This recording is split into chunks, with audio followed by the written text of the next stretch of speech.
بہت مغز ماری کے بعد سترام داس نے اپنی وفاداری مہارانی کی سپرد کر دی تھی۔ اس کی ایک وجہ تو یہ تھی کہ وہ فرنگیوں کی ریاست میں مداخلت کو بالکل پسند نہیں کرتی تھی، جبکہ چندر گپتا کی پالیسی اس کے برعکس تھی، جس سے سترام داس کو ہمیشہ اختلاف رہا تھا مگر بولنے کا اختیار نہ تھا۔ اسی وجہ سے اسے بڑے راجکمار راجہ پرتاپ سے ہمدردی تھی، مگر وائی قسمت کے زندگی نے اسے موقع ہی نہ دیا۔ بہرکیف اب نجو بائی کے حکم کے مطابق سترام داس سیناپتی موہت سنگھ کے ساتھ تھا اور ریاستی امور کے علاوہ داخلی اور خارجی معاملات بھی ان دونوں مذکورہ افراد کو کڑی نگاہ رکھنے کی تاکید کی گئی تھی۔ بہرحال راج محل کے دوسرے کمرہ خاص میں نجو بائی اپنے ہی خونی رشتوں کی بھیانک سازشوں سے بے خبر اپنی جھولنے والی نشست پر ایک شان بے نیازی سے پرتمکنت تھی۔ وہ ناگرہ کے سنگھاسن پر پوری شان اور حیثیت کے ساتھ پراجمان تھی۔ یہ تخت و تقدیر نے جیسے اسے پلیٹ میں پیش کر کے دیا تھا، ایسا تھا جسے حاصل کرنے کے لیے نجو بائی نے نہ جانے کیسی کیسی چالیں اور سازشیں چلی تھی۔ کسی کا بھی خیال اور کسی رشتے کا پاس نہیں رکھا تھا۔ رشتہ تو درکنار، اس نے دولت اور تخت کی خاطر اپنا مان بھی کھو دیا تھا، اپنے اندر کی عورت کو بھی مار ڈالا تھا۔ ہوس اقتدار اور جاؤ حشمت کے سامنے اس نے راج محل کے ایک ادنا تن غلام بچھو رام جیسے شخص کو بھی اپنی خلوتوں کا ساتھی بنا ڈالا تھا، اور بعد میں وہ اسی کے لیے مکڑی ثابت ہوئی تھی، ایسی مکڑی جو اپنے نر کو بعد میں زندہ نہیں چھوڑتی۔ لیکن وہ نہیں جانتی تھی کہ اب اس کے خلاف بھی اس سے زیادہ بھیانک اور خونی سازشوں کے تانے بانے بنے جا رہے تھے، اور وہ کوئی غیر نہیں، اس کا اپنا بیٹا، اپنا خون عیش کمار ہی تھا۔ اس نے چاندی جیسا شاہانہ لباس زیب تن کر رکھا تھا۔ اس کے سامنے ایک نومر خادمہ ہاتھ باندھے کھڑی تھی۔ نجو بائی کسی گہری سوچ میں تھی۔ وہ اپنی بیٹی سوجنا کی طرف سے فکر مند اور غمزدہ تو تھی، لیکن اسے وہ اپنا بیٹا بھی ہاتھ سے جاتا ہوا محسوس ہونے لگا تھا۔ وہ یہی سمجھ رہی تھی کہ سوجنا والے معاملے میں اس کے اور بیٹے کے بیچ ایک خلیج حائل ہو چکی ہے۔ اگرچہ کافی حد تک یہ حقیقت بھی تھی، لیکن بعض ریاستی اور سیاسی امور میں بھی بیٹا اس سے اختلافات رکھے ہوئے تھا، اس سے وہ بے خبر تھی۔ در حقیقت رابرٹ کی بہن گارشیا کو راج محل کے بندی خانے میں آہنی پتھروں کے شکنجے میں کس کر اذیت ناک موسم کنار کرنے کے بعد بھی اس کے انتقام کی آگ سرد نہیں ہوئی تھی۔ اسے رینا کی بھی تلاش تھی، جس کی تلاش میں وہ دلی تک اپنے 4 آدمی روانہ کر چکی تھی، کیونکہ اسے معلوم تھا کہ رینا اور گارشیا جنرل مائیکل شاہ کی ہی بھتیجیاں تھیں، اور رینا بھی وہیں گئی ہوگی۔ پھر اچانک اسے کچھ یاد آ گیا، وہ خیالوں سے چونکی۔ بسنتی جاؤ، سترام داس کو ہمارے سامنے پیش کرنے کا حکم پہنچاؤ۔ ماں نجو بائی نے اپنے جھولے کے سامنے دست بستہ خاموش کھڑی اس نومر لڑکی سے کہا۔ وہ ایک درمیانے قد کی خوبصورت لڑکی تھی، جس کی دبلی پتلی تھی، آنکھیں بڑی اور گہری تھی، ہونٹ بھرے بھرے تھے۔ اس نے مؤدبانہ کہا، رانی جی، سترام داس تو آپ سے ملنے کے لیے خود باہر انتظار میں کھڑے ہیں۔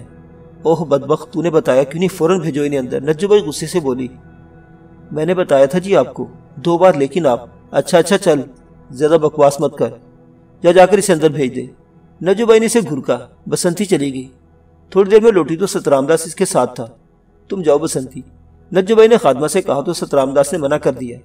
نجو بائی نے حیرت سے اس طرف دیکھا۔ کیا ہوا سترام داس؟ اس میں ایسی کون سی خاص بات ہے؟ خاص بات ہے رانی صاحبہ، سترام داس اپنے مزاج اور عادت کے مطابق گمبھیر لہجے میں بولا، اور پھر ذرا ڈرامائی انداز میں قریب کھڑی بظاہر معمولی نظر آنے والی خادمہ کی طرف دیکھا، اور پھر نجو بائی سے مخاطب ہو کر بولا، یہ ایک خاص خبر لائی تھی آج، معاف کیجیے گا، اسے میرا ہی حکم تھا کہ وہ پہلے مجھ تک یہ خبر پہنچائے، اس کے بعد خود آپ تک وہ اطلاع لے کر حاضر ہو جاؤں۔ خبر؟ کیسی خبر؟ نجو بائی الجھی ہوئی نگاہوں سے کبھی اپنے مشیر خاص سترام داس کا چہرہ تکتی تو کبھی بسنتی کا۔ معزز سامعین حضرات، یہ پرپیچ کہانی بھی جاری ہے، بقیہ واقعات اگلی قسط میں دیکھتے رہیے۔ اردو کلاسک۔ اللہ حافظ۔